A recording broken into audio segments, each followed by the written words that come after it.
শেষ চৈত্রের ঘ্রাণ লেখিকা নূরজাহান আক্তার আলো পর্ব 23। কামরার নিচের দিকে ক্যামেরা তাক করতেই দেখতে পেল শুদ্ধ পড়ে যাচ্ছে। মাথার উপরে স্বচ্ছ সুনীল আকাশ, নিচে বড় বড় পাহাড়, তীব্র বাতাসের গতি তাকে নিচের দিকে টেনে নিয়ে যাচ্ছে। এত উপর থেকে পড়লে বাঁচার সম্ভাবনা শূন্যের কোঠায়। শেষ, সব শেষ। এইটুকু দেখা মাত্র তার শরীর কাঁপতে লাগলো, ঘামতে লাগলো দরদর করে, গলায় যেন মরণ তৃষ্ণা। হতবাক দৃষ্টি, তার ইচ্ছে করলো দুহাত বাড়িয়ে শুদ্ধকে ধরে নিতে, জাপটে ধরে চিৎকার করে বলতে, এই কেমন পাগলামি শুদ্ধ ভাই, কেন এমন করছেন? জানে কি ভয় ডর নেই আপনার? সে মনে মনে চিৎকার করে কথাগুলো বললেও কণ্ঠস্বর যেন বোবা, কথা হারিয়ে গেছে প্রচণ্ড ভয়ে বা খাড়া। ততক্ষণে শুদ্ধ দৃষ্টিসীমার বাইরে চলে গেছে, আর দেখা যাচ্ছে না তাকে। তবে কি সত্যি সত্যি পড়ে গেল, মরে গেল? শীতল আর ভাবার সাহস করল না, শুধু অসহায় সুরে ডেকে উঠল, শুদ্ধ ভাই, কে আছো, ওকে বাঁচাও। এ কথা বলেই চট করে উঠে দাঁড়ালো শীতল। কোলের উপরে থাকা চিপসের প্যাকেট পড়ে গেল মেঝেতে। হাউমাউ করে কাঁদতে লাগলো করুণ সুরে, ডাকতে লাগলো বড় মাকে, বড় আব্বুকে। কর্ণকুহরে প্রতিধ্বনি হতে লাগলো বড় আব্বুর বলা পুরনো কথাগুলো। তোমরা এক একজন আমার জীবন বাগানের জীবন্ত ফুল। তোমাদের কারো কিছু হলে আমি একটুও ভালো থাকবো না, খুব কষ্ট পাবো, বেঁচে থাকার শক্তি হারাবো। আর তোমরা ভালো থাকলে আমি ভালো থাকবো, সুখে থাকবো। আমার জীবন সুখ স্বাচ্ছন্দ্যে পরিপূর্ণ থাকবে। শুদ্ধ ভাইয়ের কিছু হলে বড় আব্বুর কি হবে? সায়ন শুদ্ধ দুটোই ওনাদের সন্তান হলেও শুদ্ধ ভাইকে বড় আব্বু একটু বেশিই ভালোবাসে। আর বড় মা ভালোবাসে সায়ন ভাইকে। মোট কথা, শুদ্ধ ভাই সত্যি সত্যি মরে গেলে তাকেই বা ধমকাবে কে, মারবে কে, এটা ওটা কিনে দেবে কেন, খোঁচা মেরে কথা বলবে কে? চৌধুরী নিবাসে সব থেকে খারাপ মানুষটা হচ্ছে শুদ্ধ ভাই। তাই বলে সে কখনোই চায়নি সে হারিয়ে যাক, ফুরিয়ে যাক, তার এমন করুণ পরিণতি হোক। আর কেন চাইবে? শাসন করলে, রাগ ঝাল দেখালেও সে জানে শুদ্ধ সবার ভালো চায় সব সময়। অথচ সেই মানুষটা থাকবে না, এ কথা ভাবতেও পারছে না সে। এ কি হয়ে গেল, কি ঘটে গেল তাদের সাথে? আচমকা শীতলের চিৎকার শুনে থমকে দাঁড়িয়েছে সারাফাত চৌধুরী। ঘাড় ঘুরিয়ে তাকালেন হাউমাউ করে কান্না করা শীতলের দিকে। সিঁড়ি দিয়ে নামছিলেন তিনি, উদ্দেশ্য কড়া করে এক কাপ চা পান করার। মাথাটা ধরেছে খুব, কাজের চাপ বেশি থাকায় বিশ্রাম হচ্ছে না তেমন। শরীরটা খারাপ লাগায় বাড়িতেই ছিলেন। মাথা ব্যথার কথা সহধর্মিণীকে জানালে নিচে আসতে বলে সিতারা। চুলায় চা বসিয়েছে। যতবারই চা বানাবে দুই যাও সুরসুর করে চলে আসবে, দাঁত বের করে হাসবে। হাসির মানে চায়ের ভাগ চাই। চা দিলে গরম চায়ে চুমুক দিয়ে চোখ বন্ধ করে বলবে, ভাগ্যিস পার্স হারানোর বাহানায় বড় ভাইয়ের সাথে তোমার পরিচয়টা হয়েছিল, না হলে এত স্বাদের চা মিস করে ফেলতাম। স্বাদের জীবনটাও অর্ধেক বৃথা হয়ে যেত। বাড়ির বাচ্চারা শুনে ফেললে লজ্জার অন্ত থাকবে না। তাই সীতারা দুজনকে ধমকে থামালেও তার মুখে থাকে লাজুক মিষ্টি হাসি। ওনাকে লজ্জা পেতে দেখে হেসে ওঠে সিরাত আর শিমিন। কথায় কথায় খোঁচাতে থাকে গম্ভীর সারাফাত চৌধুরীকে প্রেম রোগের রোগী বানানোর অপরাধী হিসেবে। এই মুহূর্তে সিতারার পাশে দাঁড়িয়ে শিমিন চিংড়ি মাছ কাটছেন। বাড়ির ছেলে মেয়েগুলো ওনার হাতে চিংড়ির মালাইকারি পছন্দ করে। সায়ন তো একাই খাবে 3-4 পিস, খেতে খেতে বলবে, ও ছোট আম্মু, স্বর্ণের বরের দেখি সোনা বাঁধানো কপাল, শাশুড়ির হাতের অমৃত খাবার ফ্রিতে খেতে পারবে। এ কথা শুনে শীতল স্বর্ণের দিকে একবার তাকিয়ে গাল ভর্তি হেসে জবাব দিবে, শুধু আপুর না, আমার বরেরও। এ কথাটা সায়নের খুব একটা পছন্দ হবে না। সে খাওয়া থামিয়ে সিরিয়াস কণ্ঠে প্রতিবাদ করবে, চিংড়ি ইলিশে তোর বরের অ্যালার্জি আছে, সে এসব খেতে পারবে না, আর খেলেও আমাকে কম পড়বে, তাই সাদাসাদি করব না। তুমি কি করে জানলে আমার বরের অ্যালার্জি আছে? জানি জানি, সব জানি। কিভাবে জানো শুনি? শুধু আমি না, শুদ্ধও জানে, জিগা ওরে। শুদ্ধ ভাই, আপনিও জানেন? হুম, বলুন না, সেই সৌভাগ্যবানকে? তুইও চিনিস তাকে? চিনি, চেনা জানার মধ্যে। হুম, আমাদের পাড়ার কেউ? হুম, কে সে, প্লিজ বলুন না, বলুন। পাড়ার মোড়ের গাবু পাগলা। এ কথা শুনে শীতলের মুখের হাসি মিলিয়ে যাবে। অভিমান এসে জড়ো হবে তার ডাগর ডাগর চোখের পাতায়। মুখ দিয়ে সবসময় লালা ঝরে এমন ছেলেকে বিয়ে করবে না। গাবু তার বর হতেই পারে না। অতপর সে সায়ন সুদ্দের নামে নালিশ জানাবে সারাফাত চৌধুরীকে। খেতে বসে ছেলে মেয়েদের ঝগড়া দেখে হাসবে সকলে। বলা বাহুল্য শুদ্ধ খায় অল্প স্বল্প, সব কিছুতেই খুঁতখুঁতে স্বভাব ছোটবেলা থেকেই। কোনো খাবার সে গপ গপ করে খায় না, যা খাবে সীমিত, পাতেও তুলবে পরিমাণ মতোই। এই ব্যাপারটা ওনার ভালো লাগে, মুগ্ধও করে। তার ভাষ্য মতে থাকলেই খেতে হবে কিংবা নষ্ট করতে হবে এমনটা তো নয়, খাবারের মর্ম বোঝা উচিত। মোট কথা সেও চিংড়ি খায়, তবে একটাই সমস্যা, অ্যালার্জি। অগত্যা এক টেবিলে বসে সবাই খেলেও সে ছুঁয়ে দেখে না। ব্যাপারটা ভাবলে খারাপ লাগলেও কিছু করার নেই। এসব পূর্বের কথাগুলো স্মরণ করে শিমিন মনে মনে হাসছিল, দোয়া করছিল পুরো পরিবারটা যেন আজীবন সুখে ভরা থাকে। তখন সিরাত ফোনে কথা বলতে বলতে রান্নাঘরের দিকে এলেন। ওনার মা আগের তুলনায় এখন সুস্থ আছেন, এজন্য তার মুখে হাসি ফুটেছে। কদিন পর মেজো যাকে হাসতে দেখে খুশি হলো দুই যা। সিরাত কথা বলে ফোনটা রেখে সিতারাকে বলল, ভাবি সামনেই তো রোজার মাস, রোজার আগে কোথাও থেকে ঘুরে এলে কেমন হয়? কোথায় যাবি? কাছে কোলে কোথাও যাই, অথবা চলো পিকনিক করি, বাচ্চাগুলোও খুশি হবে। আচ্ছা শুদ্ধ কবে ফিরবে? দুদিন ধরে তাকে ফোনেই পাচ্ছি না, এত কিসের কাজ আল্লাহ জানে। বিয়ে দিয়ে দাও, বউয়ের টানে বাইরে থাকার কথা মাথায় আনবে না।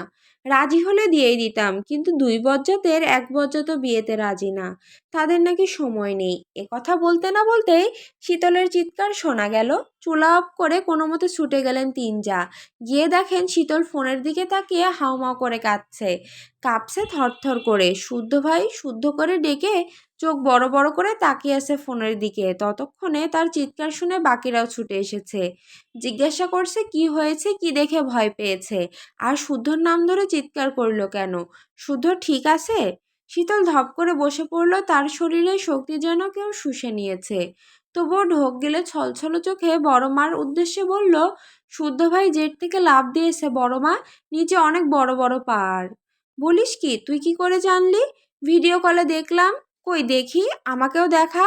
কল ঢুকছে না। এ কথা বলেই ঠোঁট ভেঙে কেঁদে ফেলল শীতল। রীতিমতো ফোপাসছে সে। সারাফাত চৌধুরী ততক্ষণে ছুটে এসেছেন, বসেছেন শীতলের পাশে। হাত বাড়িয়ে পানির গ্লাস নিয়ে খাওয়ার ইশারা করে শান্ত হতে বললেন। পানি খেয়ে সে গড়গড় করে বলল কি কি দেখেছে। শীতলের কথা শুনে সবাই চিন্তায় পড়ে গেলেন, নিজেরাও যোগাযোগ করার চেষ্টা করে ব্যর্থ হলো।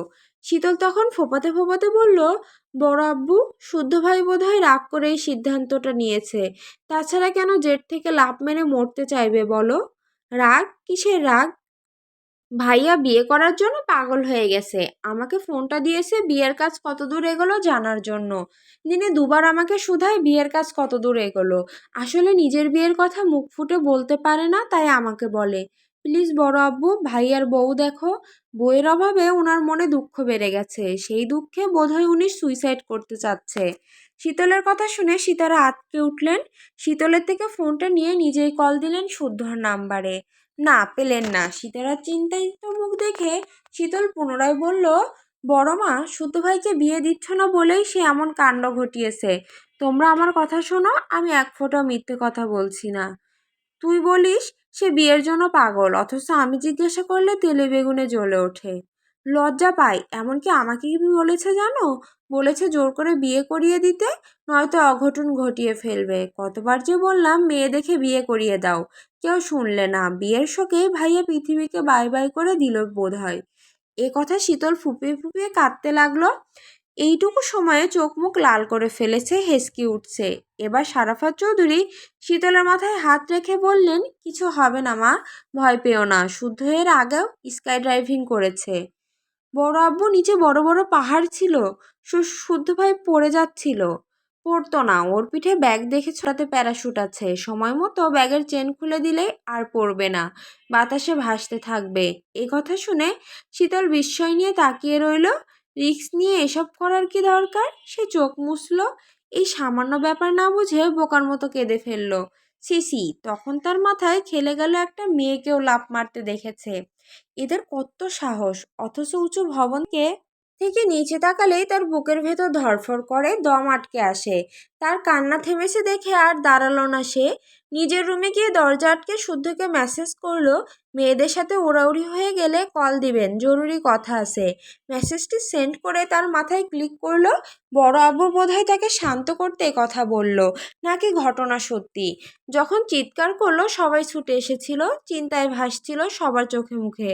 কিছু একটা ভেবে সে দরজা খুলে সিঁড়িতে দাঁড়িয়ে দেখলো বড় মা প্রেশার বাড়িয়ে ফেলেছে। সিরাম সিমিন চিন্তিত মুখে ওনার হাত পা ডলছে। মুখে কী সব বলছে। শখ আপু মায়ের পাশে বসে প্রেশার মাপছে। বড় আব্বু কাউকে বারবার ফোন করছে। তারপর তার ধারণাই সঠিক। তাকে বুঝ দিতে বড়রা তখন অভিনয় করলো। মনে মনে এই কথা ভেবে সে পুনরায় ডুকরে কেঁদে উঠল। কাঁদতে কাঁদতে ছুট দিল রুমের দিকে। চোখের সামনে ভাসতে লাগলো শুদ্ধর লাফ মারার ভয়ঙ্কর দৃশ্যটা। ধরতে গেলে আমাদের জীবনটা খুব ছোট। শুদ্ধর কাছে জীবনের মানে হলো মর্জি মতো জীবনের স্বাদ খুঁজে নেওয়া। খাওয়া দাওয়া আর ঘুম জীবনের মানে হতে পারে না। সে তার জীবনে অ্যাডভেঞ্চার পছন্দ করে। অ্যাডভেঞ্চার না হলে জীবনের মানে বড্ড পানসে। জীবন চলতি পথে সুখ ও দুঃখের কাহিনী সাজায়। এসবের ভিড়ে তার মনে হয় জীবনকে নিয়েও একটু বাজি ধরা যাক। আজ হলেও মরতে হবে, কাল হলেও। ভাগ্যে যদি লেখা থাকে অবিবাহিত অবস্থায় মারা যাবে, তাহলে কি কেউ সেই নিয়তি খণ্ডাতে পারবে? পারবে না, কখনো না। তাহলে হাত গুটিয়ে বেঁচে থাকবে। অবশ্য জীবনের মায়া যাদের কম তারা জীবনবাজি ধরতে পছন্দ করে, এটাই স্বাভাবিক। এই যে উড়ন্ত জেট থেকে লাফ মেরেছে, এটাও কি কম সাহসের ব্যাপার? তার দেখে ঐশ্বর্যও তাই করেছে। এই মেয়েকে দেখেও অবাক লাগে। সাধারণত মেয়েরা সাপখোপ দেখে ভয়ে কালঘাম ছুটিয়ে ফেলে, অথচ ঐশ্বর্য তার বিপরীত। খুব মেয়েই স্কাই ড্রাইভিং করার সাহস দেখায়। মুখে বললেও অনেকে শেষ মুহূর্তে এসে ফিরে যায়, আতঙ্কে অসুস্থ হয়ে পড়ে। কামরান অর্ক জেটের দরজার কাছে দাঁড়িয়ে ওদের দেখছে। দুজনই বাতাসে গা ভাসিয়ে আকাশে দাপিয়ে বেড়াচ্ছে। ভয় ডর নেই দুটোর। কামরান আর অর্ক নিজেরাও রেডি হয়ে তাকাচ্ছে একে অপরের দিকে। এরপর দুই বন্ধু হাসতে হাসতে লাফ দিল। ওদের দেখে আরো 10-12 জনও লাফ দিল। একজোড়া কাপড় নিজেদের এক বেল্টে বেঁধে একসাথে লাফ মেরেছে। মেয়েটাকে শক্ত করে আঁকড়ে ধরেছে ছেলেটাকে। চিৎকার করছে প্রাণপণে। সেই জায়গাটুকু মুহূর্তের মধ্যেই পিঁপড়ার মতো আরো অনেককে দেখা গেল। ঐশ্বর্য দাপুটের সাথে দমে আছে প্যারাশুটে, চোখে অধিক খুশির মাত্রা। স্কাই ড্রাইভিং তার কাছে খুব পছন্দের রাইড। এই রাইডে লাইফ রিস্ক আছে, মারাত্মক খুশি আছে। মধ্য কথা, লাইফ রিস্ক আসে বলেই তার ভালো লাগে। সে আকাশপানে একবার তাকালো শুদ্ধর দিকে। শুদ্ধ তাকিয়ে আছে নিচে থাকা বিশাল সমুদ্রের দিকে। টলটল করছে নীল পানি, ওপর থেকে অসাধারণ লাগছে। ভাবছে অন্য কথা, মুখে মিটিমিটি হাসি। তার থেকে কিছুটা দূরে অর্কের ডাক শুনে শুদ্ধ সেদিকে তাকালো। অর্ক দাঁত কেলিয়ে চিৎকার করে বলল, চল ফিরে যাই। তোরা যা। সে কাঁদছে ভাই। মজা করছি না, কামরানের কসম। তোরা কি জানলি শীতল কাটছে? ফোন করেছিল তোকে, এই হারামজাদা তোর লাফ মারা দেখিয়েছে ওকে। তারপর কল কেটে গেছে, মেয়েটা বোধহয় ভয় পেয়েছে। শুদ্ধ কিছু বলল না, দৃষ্টি সরিয়ে নিল। এরপরের ঘটনাও তার জানা। শীতল কাঁদবে, সেই কান্না দেখে তার মা সহ বাড়িসুদ্ধ সবার কানে ঘটনাখানা পৌঁছে যাবে। তার মায়ের উচ্চতায় ফোবিয়া আছে, ছেলে লাইফ রিস্ক নিয়ে আকাশে দাপিয়ে বেড়াচ্ছে। এই কথা ভেবে হয় ওনার প্যানিক অ্যাটাক হবে, নতুবা টেনশনে প্রেশার বাড়িয়ে ফেলবে। মূলত এজন্যই কোনো কাজের কথা কাউকে বলতে চায় না। এখন কিছু করারও নেই, কাঁদতেই থাক। কাঁদলে চোখ পরিষ্কার থাকে। তাকে চুপ থাকতে দেখে কামরান হাসলো। তারপর ভ্রু নাচিয়ে বলল, বুকের জ্বালা কমাতে ল্যান্ড করো বন্ধু।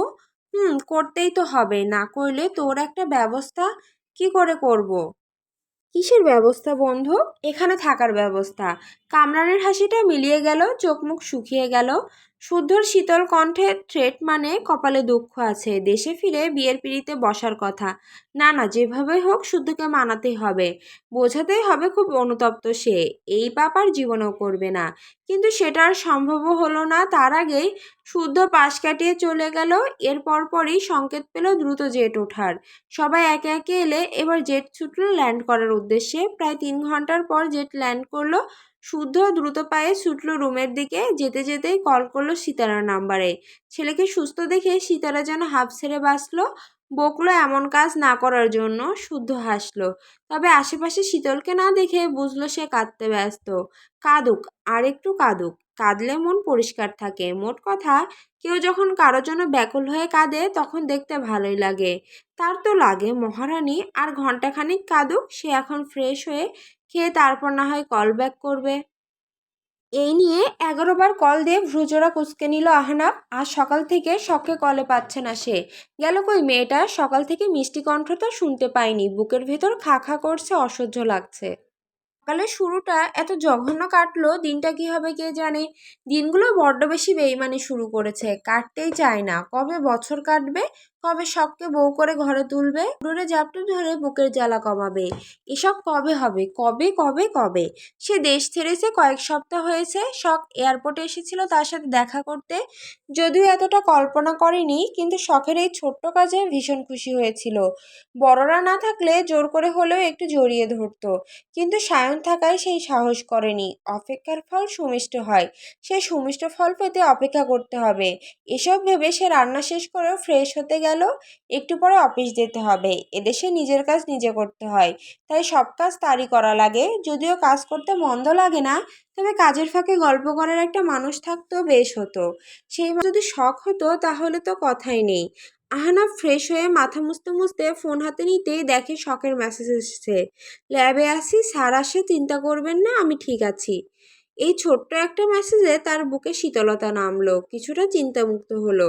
সেও ছোট্ট একটা মেসেজ সেন্ড করে রাখলো, ভীষণ ভালোবাসি শখ পাখি। মেসেজটা দেখে শখ মুখ টিপে লাজুক হাসলো। সারাদিনে 5-7 বার শুনতে হয় এই ম্যাজিক্যাল বাক্যটা।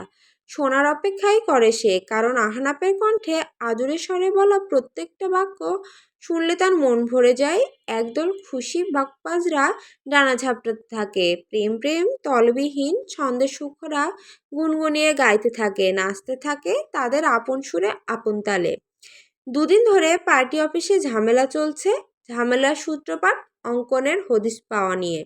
ছেলেটাকে সায়ন গুম করেছিল জানতে বাকি নেই কারো। তবে কোথায় রেখেছে, বাঁচিয়ে রেখেছে নাকি মেরে ফেলেছে, নাকি অন্য কিছু করার পরিকল্পনা এঁটেছে সে, এখন অবধি তার কোনো খবরই পাওয়া যায়নি। অঙ্কনের বাবা পাগলা কুকুরের মতো হিংস্র হয়ে উঠেছে। আবু সিদ্দিককে হুমকির দিয়েছে অঙ্কনের খোঁজ বের করতে। আবু সিদ্দিকের কচিকাঁচা মেয়ে নিয়ে 18+ খেলাধুলার বিষয়েও ফাঁস করে দেবে। চাপে পড়ে আবু সিদ্দিক ইনিয়ে বিনিয়ে সায়নের থেকে কথা বের করার চেষ্টাও করেছে, কিন্তু দ্রুত সায়ন সেসব কথার ধারে কাছে ঘেঁষে না। হয় প্রসঙ্গ পাল্টায়, নতুবা গালিগালাজ শুরু করে। তখন আবু সিদ্দিকই কথা বলার সাহস পান না। সায়নের এমন বেপরোয়া কাজে কনক বরাবরের মতো আজই খোঁচা মেরেছে। সায়ন 2-1 বার হেসে উড়িয়েও দিয়েছে, কিন্তু কনক যখনই মা তুলে গালি দিল তখন নিজেকে সামলাতে পারল না। ক্ষিপ্ত সিংহের মতো তেড়ে গিয়ে শক্ত থাবায় কনকের শার্টের কলার চেপে ধরে একের পর এক ঘুষি দিতে থাকলো। শক্ত হাতের ঘুষির তোপে নাক মুখ দিয়ে রক্ত বেরিয়ে গেল কনকের। পার্টি অফিসে থাকা অন্য ছেলেরা কোনো তাদের থামায়। কনক আপাতত হসপিটালে 2টো দিন সেখানে থাকতে হবে। হাতাহাতিতে সায়নেরও লেগেছে, তবে হসপিটাল যাওয়ার মতো হয়নি। রাগে ফুঁসছে সে, আফসোস করছে আরও 2-4 ঘা কেন বসালো না, কেন জম্মের মতো কথা বলার শক্তি কেড়ে নিতে পারলো না। ঘটনা শুনে আবি সিদ্দিক পার্টি অফিসে এসেছে, তার সঙ্গে এসেছে নতুন এক মুখ। সায়ন তাকে দেখেও কথা বলার আগ্রহ প্রকাশ করলো না, ধপ করে বসলো চেয়ারে। তারপর টি-শার্ট পেছনে ঠেলে সিদ্দিকের উদ্দেশ্যে বলল, আজ থেকে আপনার দল আপনি সামলান। কেন, তুই কোথায় যাবি? সেই কৈফিয়ত আপনাকে দেব না। কাল বড্ড চ্যাটাং চ্যাটাং কথা বলিস তুই। কার সাথে কথা বলছিস ভুলে যাস না। ভুলিনি এখনো, ভুললে সশরীরে বসে থাকার শক্তি পেতেন না। 3 রাস্তার মোড়ে পার্টি অফিস বানাচ্ছিস শুনলাম। কি এমন হলো যে নতুন করে পার্টি অফিসের দরকার পড়লো? কেন, এর উত্তর আপনি ভালো করেই জানেন সিদ্দিক ভাই। তাও যখন আমার মুখ থেকে শুনতে চাচ্ছেন তাই বলছি, আমি আর আপনার দলে থাকবো না। না মানে না, আর না আপনার হয়ে কাজ করব। এবার থেকে আমার দলের লিডার আমি। আখের গুছিয়ে নিয়ে এখন আমাকেই বুড়ো আঙুল দেখাচ্ছিস? তা পারবি তো টিকতে? সায়নের আখের টাখের প্রয়োজন পড়েনি, পড়বেও না। আপনার মতো আমি বস্তি থেকে উঠে আসিনি সিদ্দিক ভাই। আর না ফিকিন্নি ঘরের ছেলে, আর না দলে ঢুকে আপনি আমার বান্ডিল বান্ডিল টাকার বিনিময়ে কিনে নিয়েছেন। তাই এসব বালের কেচ্ছা অন্যকে শুনান, যদি দান ভিক্ষা আসে। আমি শুরু করলে কিন্তু খুব ভালো হবে না। সিদ্দিক অপমানটুকু গিলে নিল, চোয়াল শক্ত করে দাঁতে দাঁত চেপে তাকিয়ে রইল সায়নের দিকে। সায়ন কিছু কিছু আন্দাজ করেছে কিনা জানতে উনি নিজেকে সামলালেন। তারপর শুধালেন, শুনলাম নির্বাচন করবি। করব। এতদিন তোকে আমার ডান হাত বানিয়ে কাছে মুখ চেনালাম, সঙ্গে সঙ্গে নিয়ে ঘুরলাম, রাজনীতিতে রাজ করার কৌশল শেখালাম, তুই কি না এখন আমার পেছনে বাঁশ দিতে উঠে পড়ে লেগেছিস? হুম, ভুল বললেন ভাই, বরং আপনিই আমার কারণে সকলের মুখে মুখে এসেছেন, নয়তো আগে যা ভেড়াচোদা ছিলেন আপনাকে দিয়ে আর যাই হোক অন্তত রাজনীতি হতো না। তাই এসব ভণ্ডামি বাদ দেন, নয়তো ভণ্ডামি করার জন্য ওইটা আর থাকবে না। শত্রু কি মনে হচ্ছে না তুই ইচ্ছে করে শত্রুতা তৈরি করছিস? এর ফল ভালো হবে না সায়ন। না হলে নাই ভালো জিনিসে অ্যালার্জি আমার, তাহলে আমার বিপক্ষে সত্যি সত্যি দাঁড়াচ্ছেন বোধ হয়। হঠাৎ এই সিদ্ধান্ত কেন? বউ বলেছে অন্যের পা না চাটতে, সে আবার চাটাচাটি একদমই পছন্দ করে না। তার কথা মাথায় রেখে সিদ্ধান্ত নিলাম, বাঁচতে হলে বীরের মতো করে বাঁচবো, নয়তো প্রাণের মায়া ছেড়ে দেহ মাটিতে লুটাবো। কথা বলে সায়ন উঠে দাঁড়ালো, তার বরাদ্দকৃত রুমে তার প্রয়োজনীয় জিনিসপত্রগুলো নিয়ে হাঁটা ধরলো 3 রাস্তার মোড়ের দিকে। তাকে যেতে দেখে দাঁড়িয়ে থাকা গুটি 30 ছেলেও সিদ্দিকের দিকে তাকে হাঁটা ধরলো। আজ থেকে তাদের দল আলাদা, পার্টি আলাদা, লিডার আলাদা। আজ থেকে তারা শাহরিয়ার ভাইয়ের লোক। মোট কথা তারা এতদিন সিদ্দিকের সঙ্গে ছিল সায়নের কথায়। সিদ্দিক যদি শাহরিয়ার ভাইয়ের ছোট বোনকে কিডন্যাপ করার ব্যাপারে সঙ্গ না দিত, তাহলে তারাও দল ছাড়তো না।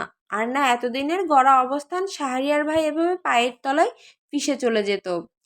শুদ্ধ রুমে ফিরে ফ্রেশ হয়ে বের হতেই দেখে ফোনের আলো জ্বলছে। ফোনের ডিসপ্লেতে ভাসছে চেনা জানা নাম ব্যাঙাচি। সে গায়ে টি শার্ট জড়িয়ে কলটা রিসিভ করতেই দেখতে পেল শীতলের মুখ কেঁদে কেটে চোখ মুখ মালপোয়ার মতো ফুলিয়েছে। নাক টিয়া পাখির মতো লাল, তবে টিয়ার নাক ঠিকালো আর শীতলের নাক বোচা। একথা ভেবে তার ঠোঁটে হাসি খেলে গেল। তাকে হাসতে দেখে শীতলের চোখ জোড়া জলে ভরে উঠল। নিচের ঠোঁট কামড়ে কোনো রকমে কান্না আটকে ফোপাতে ফোপাতে শুধালো, আপনি মারা গেলেন কিভাবে? অবান্তর প্রশ্ন শুনে শুদ্ধ মাথা মুছতে মুছতে তেরাভাবে জবাব দিল, প্রেম সাগরে ডুব দিয়ে। ডুববি? আয়। বড় মাকে কল করে ঠিকই তো কথা বললেন, অথচ আমাকে একটা কল দিলে কি এমন হতো? তোকে কেন দেব? তুই কি আমার বউ যে কাজ থেকে ফেরা মাত্র তোকে কল করব? বউ হলে কল দেওয়া যায়, অন্য কেউ হলে দেওয়া যায় না। কেন যায় না জানি না, তবে এক্সপেরিমেন্ট করতে চাইলে আমার বউ হয়ে যা, দেখবি সব খবরাখবর তোকে আগে জানাবো। আপনার জন্য একটা সারপ্রাইজ আছে শুদ্ধ ভাই। রাখ তোর সারপ্রাইজ, তুই আবার আমার রুমে ঢুকেছিস। সুন্দর করে বললে ভালো লাগে না শুনতে, না? ফিরতে দে আমায়। আপনার রূপ সাউন্ড প্রুফ, তাই এসেছি। স্পেশাল সারপ্রাইজ দিতে সাউন্ড প্রুফ রূপ রাখতো। কথা শুনে শুদ্ধ ভ্রু কুঁচকে তাকালো, বোঝার চেষ্টা করলো এর মাথায় কি ঘুরছে।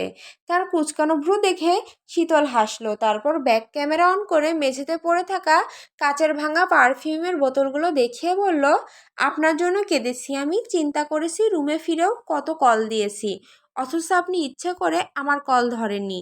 কেন ধরেননি? না ধরার কারণ একটা একটা করে আছাড় মেরে আপনার প্রতিটা পারফিউমের বোতল ভেঙেছি। শুদ্ধ দেখলো সত্যি সত্যি তার শখের পারফিউমগুলো মেঝেতে লুটোপুটি খাচ্ছে। কাঁচ ছড়িয়ে ছিটিয়ে আছে বিছানার চাদর বিন ব্যাগের ওপর। সিলিং ফ্যানের বাতাসে বালিশের তুলো উঠছে। এক কথায় রুমের অবস্থা দেখে মনে হচ্ছে ঘূর্ণিঝড় বয়ে গেছে। ভীষণ শখের জিনিসপত্রের অবস্থা দেখে সে চেঁচিয়ে উঠল, শীতলের বাচ্চা, রুমের কি অবস্থা করেছিস? এসব ঠিক করতে টাকা কি তোর বাপ দিবে? আমার বাপ কেন দিবে? দিবে না তো। কোন হুঁশে এসব করছিস বেয়াদব? বেশ করেছি, আরও করব। কেন করবি? তোর বাপ কি সজ্ঞানে তোকে আমার হাতে তুলে দিয়েছে যে আমি বউয়ের ভুলকে আমি ফুল মেরে নেব? তুলে দিলে মেনে নিতাম। ওকে ডান, ফিরে আসুন। ফিরলে কি হবে? বাবাকে বলবো আমাকে আপনার হাতে তুলে দিতে, তারপর আমিও দেখব আপনি কতটা কি মেনে নিতে পারেন। পরশু রাতের ফ্লাইটে ফিরছি আমি, রেডি থাক। কথা শুনে রাগে বোম হয়ে থাকা শীতলু একরোখা কণ্ঠে জবাব দিল, ঠিক আছে।